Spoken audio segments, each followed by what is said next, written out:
So we are continuing chapter number 7, post independence India, यानी कि भारत जब आज़ाद हुआ तो उसके बाद क्या था, क्या सिचुएशन थी, उसके बारे में पढ़ रहे थे। तो हमने देखा था पिछले वीडियो के अंदर कि हमारे सामने जो मेजर समस्याएं थी वो कौन कौन सी थी, और फिर हमने देखा था कि किस प्रकार से छोटी छोटी स्टेट्स को जोड़कर यूनियन ऑफ इंडिया बनाया गया, जिसके बाद भी समस्या समाप्त नहीं हुई और हमारे सामने जो टास्क था हैदराबाद, जूनागढ़ और कश्मीर को भारत में मिलाने का, ये फिर से खड़ा हो गया। तो हमने देखा किस प्रकार से हैदराबाद को, जूनागढ़ को और कश्मीर को भी भारत का हिस्सा बना लिया गया। अब आज हम शुरू करेंगे merger of French and Portuguese colonies. तो फ्रेंच और पोर्टुगीज जो कॉलोनीज थी जहां पर उनका राज था, उसको कैसे भारत में मिलाया गया। India emerged as an independent and sovereign state on January 26, 1950. But certain colonies of the French and the Portuguese rule were still under their control. तो भारत जो है वो एक इंडिपेंडेंट और एक सोवरेन स्टेट के रूप में खड़ा हुआ 26 जनवरी 1950 को। आपको पता है कि 26 जनवरी 1950 को हमने हमारा संविधान लागू किया था, यानी कि रिपब्लिक डे मनाते हैं उस दिन। उस समय तक भी फ्रेंच और पोर्टुगीज़ जो लोग थे, कुछ हमारे जो एरियाज थे वो इनके कंट्रोल में थे, इनके अंडर में थे, तो वो अभी भी बाकी थे, अभी भी वो उनके ऊपर उन्हीं का कब्जा था, तो वो भी हमें हमारे वापस चाहिए थे। तो यूनियन ऑफ इंडिया जो थी, यानी कि भारत सरकार ने अपील की, रिक्वेस्ट की फ्रेंच लोगों से, फ्रेंच गवर्नमेंट से, कि उनके द्वारा जो रूल किए गए जो स्टेट्स है, जैसे कि पौंडीचेरी, तो फ्रेंच जो थे उनके अंडर था पौंडीचेरी, और पोर्टुगीज जो थे उनके अंडर था दीव, दमन और गोवा। तो इंडियन यूनियन ने उनसे अपील की कि ये जो सब हिस्से हैं हमारे जो भारत के जो अलग पार्ट हैं, जैसे कि पौंडीचेरी, दीव, दमन और गोवा, इनको भी भारत को सौंप दिया जाए। People of these colonies wanted desperately to join the Indian union. They started vigorous movement for the purpose. The French tried to suppress these freedom movements in a mammoth meeting organized at Pondicherry. People gave the French government the Hind Chodo slogan. The Indian government started negotiation for peaceful solution of the Pondicherry issue with the French government, but people were not satisfied with that. In Yanam, People's Liberation Army had taken over the administration in their hands on June 30, 1954. The French government realized people's rage and was compelled to start negotiation with the Indian government.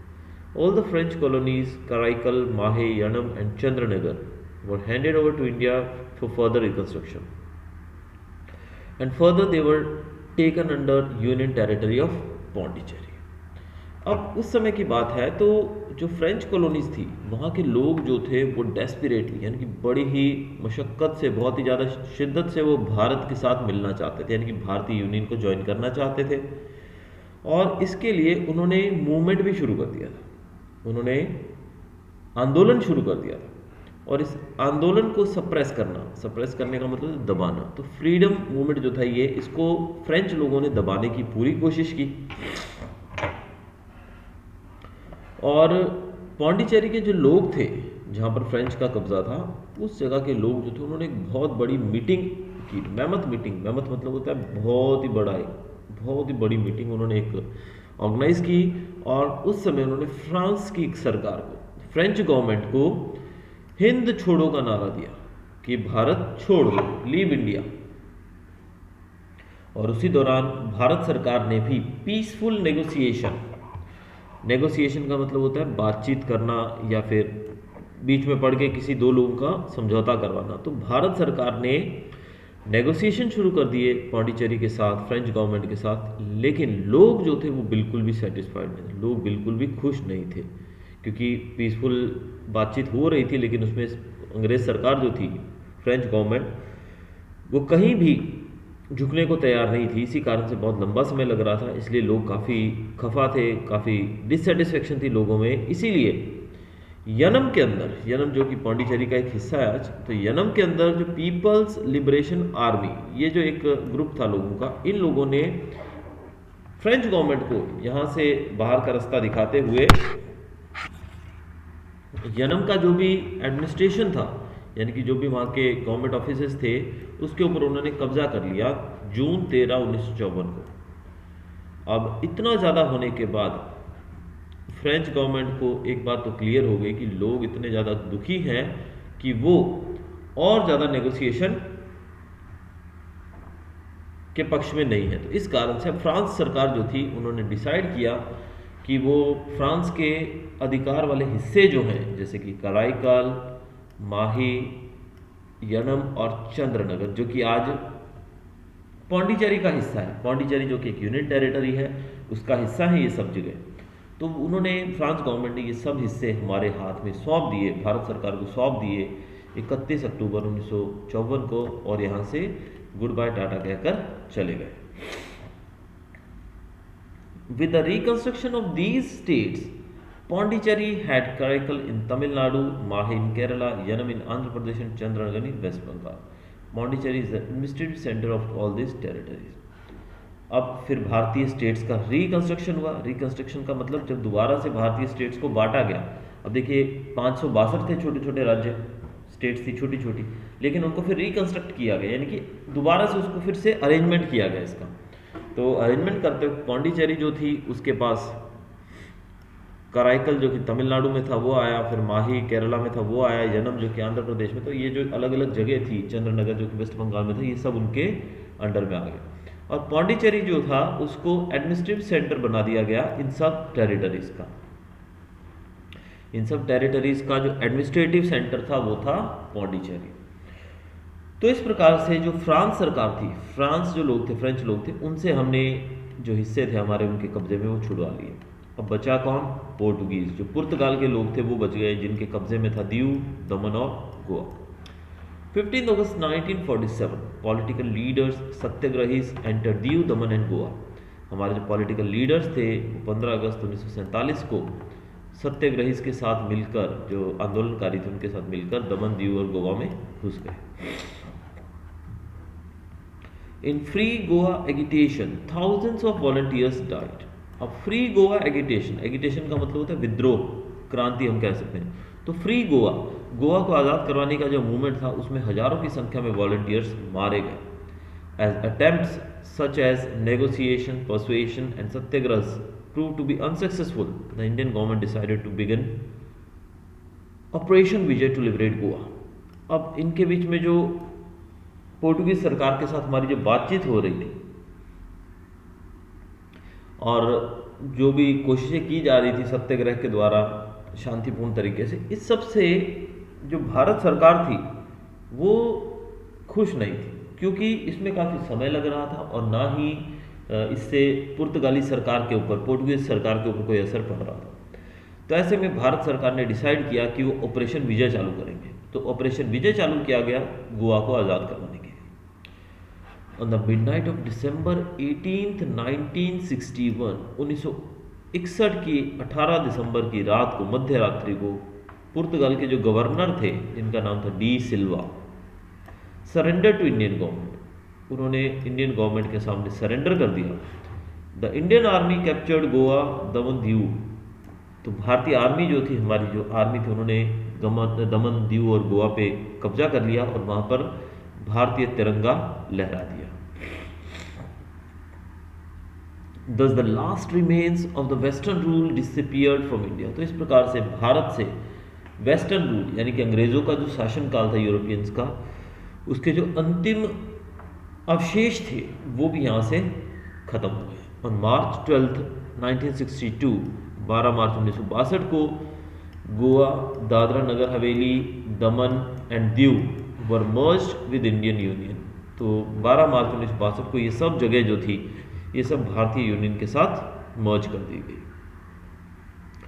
These states were known as union territories। In states को union territories के नाम से जाना जाता था। On May 30th 1987 Diu and Daman were separated from Goa. 30 मई 1987 को दमन और दीव से गोवा को अलग कर दिया गया, यानी कि गोवा एक अलग स्टेट है और दीव दमन जो है वो अलग union territory. Thereafter Silvassa was made the capital of Dadra Nagar Haveli, Daman was made the capital of Diu and Daman, and Panji was made the capital of Goa। इसके बाद हम बात करें सिलवासा जो है वो दादरा का कैपिटल बनाया गया, और दमन जो है वो दीव और दमन का कैपिटल बनाया गया, और पणजी को गोवा का कैपिटल घोषित किया गया। ये सब इनकी राजधानियां बनाई गई। तो इस प्रकार से हम बात करें यूरोपियंस की, वेस्टर्न कंट्रीज जो थी उनके जो अंतिम अवशेष थे वो भी भारत से खत्म हो गए। अब चलिए, भारत जो था वो फिर से यूनाइटेड हो गया, यानी कि हमारी जो स्टेट्स थी 562, उन सबको हमने अपने पास फिर से हासिल कर लिया, सब कुछ हो गया। तो सब यहीं पर ख़त्म नहीं हुआ, इसके बाद जो टास्क था वो तो शुरू हुआ था। Formation and reorganisation of Indian states. अब इंडिया की स्टेट्स को कैसे फॉर्म किया जाए।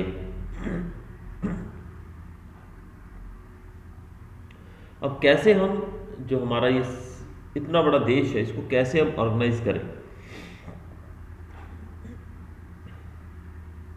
India became independent and acquired information about unification of princely states.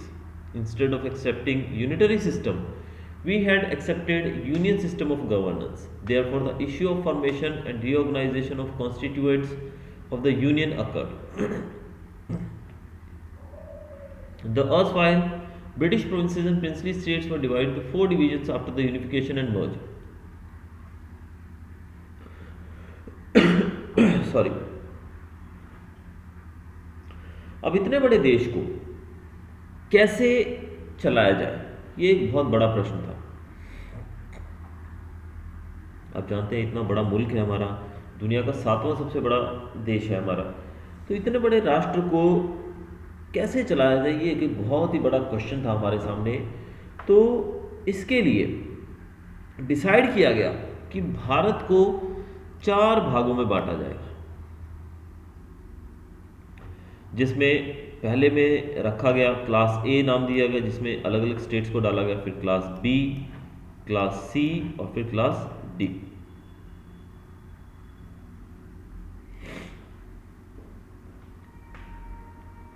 Class ए जो थी उसके अंदर जो स्टेट्स को इंक्लूड किया गया वो थी मुंबई, असम, आंध्र प्रदेश, पंजाब, उत्तर प्रदेश, बिहार, मद्रास, उड़ीसा और वेस्ट बंगाल।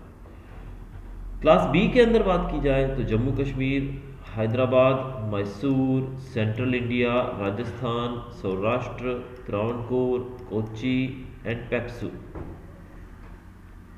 पेप्सू जिसको कहा जाता था Patiala and east Punjab states of union. C के अंदर अजमेर, भोपाल, कुर्ग, दिल्ली, बिलासपुर, कच्छ, हिमाचल प्रदेश, त्रिपुरा, मणिपुर और विंध्य प्रदेश। और डी के अंदर अंडमान निकोबार आइलैंड्स को रखा गया था। Interestingly, states included in all 4 classes did not have equal status. However, they were inseparable parts of India. In this way, when the Constitution of India came into force, India was the union of these states. However, this proved to be temporary arrangement. अब यहाँ पर जानने वाली की interesting बात यह है कि ये जो स्टेट्स थी 4 पार्ट में बांटी गई, इनको इक्वल स्टेटस नहीं दिया गया था उस समय, they didn't have equal status. लेकिन फिर भी ये भारत का अभिन्न हिस्सा थी, और जब हमारी कॉन्स्टिट्यूशन लागू की गई इन स्टेट्स के ऊपर, तो उस समय भारत एक यूनियन ऑफ स्टेट्स बन चुका था, यानी कि ग्रुप ऑफ स्टेट्स। भारत एक देश है लेकिन ग्रुप ऑफ स्टेट्स है। और ये जो अरेंजमेंट किया गया था, 4 स्टेट्स 4 पार्ट में बांटा गया था, जो classification ABCD, this was just an temporary arrangement, ये परमानेंट नहीं था। Thereafter, a new demand of reorganization of states on linguistic base started becoming strong. अब लिंग्विस्टिक बेसिस पे देश को फिर से अलग अलग स्टेट्स में बांटने की मांग उठने लगी, रीऑर्गेनाइज करने की मांग उठने लगी। लिंग्विस्टिक का मतलब होता है भाषा के आधार पर, लिंग्विस्टिक मतलब भाषा के आधार पर। In 1953, Jawaharlal Nehru considered the issue of reorganisation of states and appointed state reorganisation commission. अब 1953 में पंडित नेहरू जो थे, उनको ये इशू जो था, इसको सॉल्व करने के लिए उन्होंने स्टेट रीऑर्गेनाइजेशन कमीशन नाम से एक बॉडी बनाई। इस बॉडी का काम था ये जो भी स्टेट्स बनाई गई थी, स्टेट्स को फिर से रीऑर्गेनाइज करना। अब ये जो कमीशन, ये बॉडी जो बनाई गई है कमेटी, इसके अंदर कौन कौन थे वो बताया गया है। Retired chief justice of India, supreme court of India, justice Fazal Ali. तो इसके अंदर हमारे जो रिटायर्ड चीफ जस्टिस थे फजल अली, वो थे जिनको चेयरमैन बनाया गया था इस कमेटी का। The other 2 members of the commission were mister Hridaynath Kunzru and के एम पन्नीकर, और दूसरे जो 2 लोग थे वो थे मिस्टर हृदयनाथ कुंजरू और के एम पन्नीकर। ये आपको नाम याद रखने हैं क्योंकि 1 word आंसर्स में पूछे जाते हैं। This commission asked all the states to submit its recommendation through various public opinions.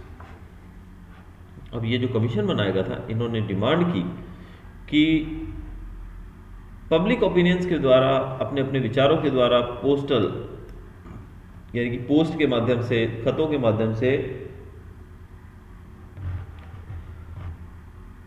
अपने अपने विचार, अपने अपने रिकमेंडेशंस जो होते हैं वो सब लोग सबमिट करें।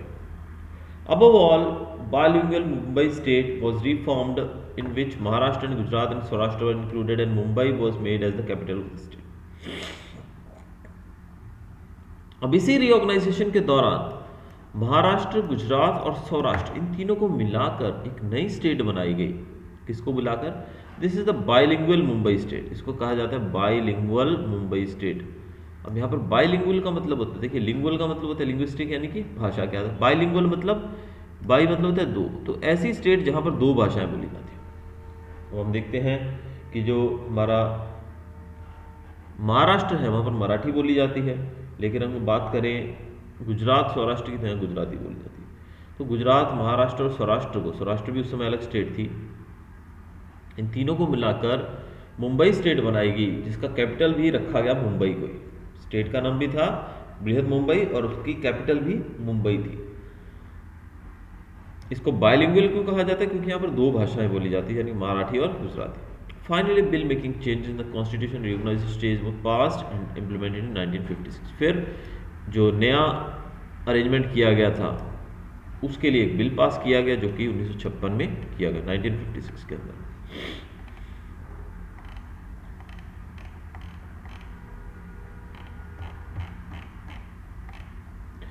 The old classification of states as class A B C D was dissolved। तो जो पुराना सिस्टम था A B C D वाला उसको कैंसिल किया गया। Amendments were made in the first appendix of the Indian Constitution and in place of the earlier classification 2 parts were formed comprising of the constituent states and union territory। तो हमारी constitution का जो first appendix है उसके अंदर बदलाव लाया गया और जो हमारी स्टेट्स थी ABCD के आधार पर बांटी गई थी उसको कैंसिल किया गया और इसकी जगह पर अब भारत में सिर्फ 2 ही पार्ट में इसको बांटा गया। एक था कॉन्स्टिट्यूएंट स्टेट्स और दूसरा था यूनियन टेरिटरीज, जो कि आज भी हम देखते हैं, यानी कि स्टेट्स और यूनियन टेरिटरीज। उस समय की बात करें तो लगभग भारत के अंदर 14 स्टेट्स थी। कितनी स्टेट्स थी? 14 स्टेट्स थी। उनके नाम कौन कौन से हैं? Andhra Pradesh, Assam, Bihar, Mumbai, Jammu Kashmir, Kerala, MP, Madras, Mysore, Orissa, Punjab, Rajasthan, Uttar Pradesh and west Bengal. तो ये जो इतना आप देख रहे हैं, these were the 14 states. Union territories की बात करें, दिल्ली, हिमाचल, मणिपुर, त्रिपुरा, अंडमान निकोबार एंड लक्षद्वीप, ये सब जो थी इनको यूनियन टेरिटरीज में शामिल किया गया था। Finally central government made 2 separate states, Maharashtra and Gujarat, on May 1, 1960, और महाराष्ट्र और गुजरात को भी 2 अलग अलग स्टेट्स में बांट दिया गया सेंट्रल गवर्नमेंट के साथ, क्योंकि यहाँ पर भी देखिए बाइलिंगुअल स्टेट थी महाराष्ट्र और गुजरात, जिसको मिलाकर मुंबई बनाया गया था, यानी कि वहाँ पर एकमात्र ऐसी स्टेट थी जहाँ पर 2 भाषाएं बोली जाती थी। तो ऐसे में डिमांड उठने लगी अलग अलग लोगों के द्वारा कि जब पूरे देश को भाषा के आधार पर बांटा गया है स्टेट्स के आधार पर, तो हमारे महाराष्ट्र और गुजरात को भी अलग किया जाए। तो फिर 1 मई 1960 को इन दोनों को भी अलग कर दिया गया। तो तारीख याद रखिएगा, 1 मई 1960। On 25 May 1960 recognition of Maharashtra state was made and its capital Mumbai. तो 25 मई 1960 को महाराष्ट्र को अलग स्टेट बनाया गया और उसकी कैपिटल थी मुंबई।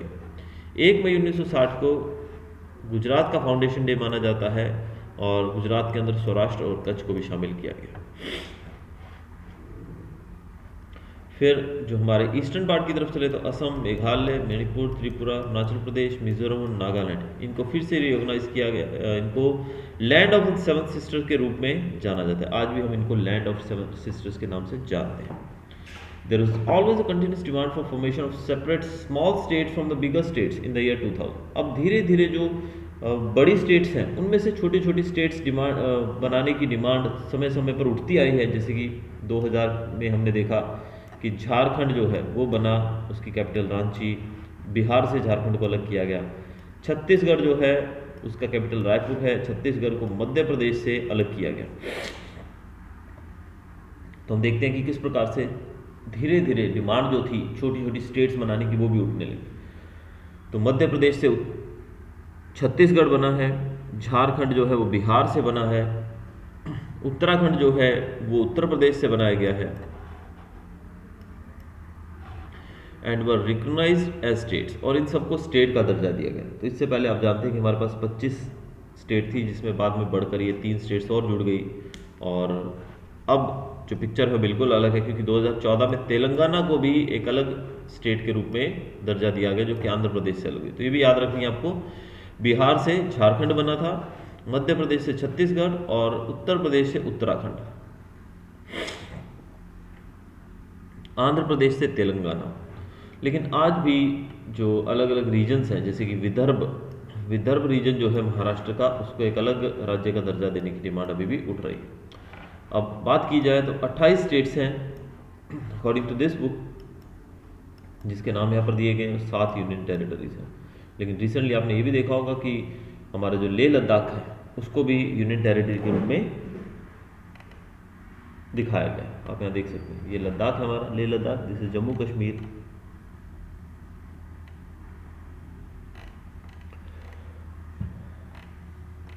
तो अभी का जो पिक्चर है वो बिल्कुल अलग हो चुका है, कि अभी हमारे यहाँ पर स्टेट्स जो हैं वो हमने जम्मू को एक अलग स्टेट के रूप में देखा है, और बाकी जो ये एरिया है आपका लद्दाख, उसको एक यूनियन टेरिटरी के रूप में देखा गया है। तो ये था हमारा आज का वीडियो। अब कल हम जो शुरू करने वाले हैं नया टॉपिक इसका, वो रहेगा रीजनलिज्म। तो ये हम कल शुरू करेंगे। Till then good bye.